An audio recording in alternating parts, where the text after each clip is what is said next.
ইউটিউবে আর মিথ্যে গসিপ নয়, সত্য খবর পেতে সাবস্ক্রাইব করুন স্টার গল্প।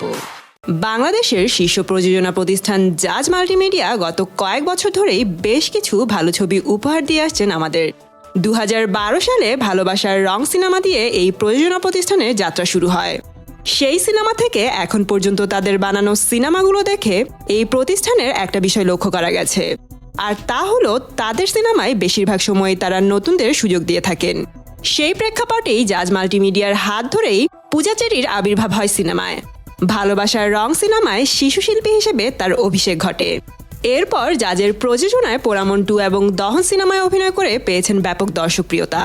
এরই মাঝে জানা গেছে পূজা চেরি নতুন একটি সিনেমায় কাজ করতে যাচ্ছেন, কিন্তু এই সিনেমাটি জাজ মাল্টিমিডিয়ার বাইরের অন্য কোনো প্রযোজনা প্রতিষ্ঠানের। তবে সিনেমাটির ব্যাপারে তিনি এখনই কিছু জানাতে চাইছেন না।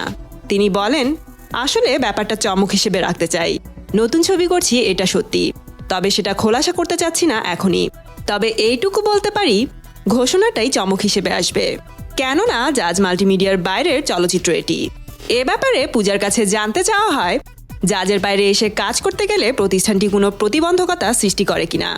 উত্তরে তিনি সরাসরি না বলেন এবং আরও বলেন, জাজ থেকে সবসময় উৎসাহ দেওয়া হয় বাইরে ভালো কোনো কাজ পেলে যেন হাতছাড়া না করা হয়। জাজ এইসব বিষয়ে অনেক উদার। আমি কোনো শর্তে আবদ্ধ নই। তাহলে বোঝাই যাচ্ছে পূজা চেরিকে শুধু জাজ মাল্টিমিডিয়ার সিনেমাতেই নয়, অন্য প্রযোজনা প্রতিষ্ঠানের সিনেমাতেও দেখতে পাবো আমরা। তো বন্ধুরা, পূজা চেরির এই নতুন সিনেমাটি নিয়ে আপনারা কতটা এক্সাইটেড কমেন্ট করে জানিয়ে দিন। সাবস্ক্রাইব স্টার গল্প আর বেল আইকনে ক্লিক করতে ভুলবেন না।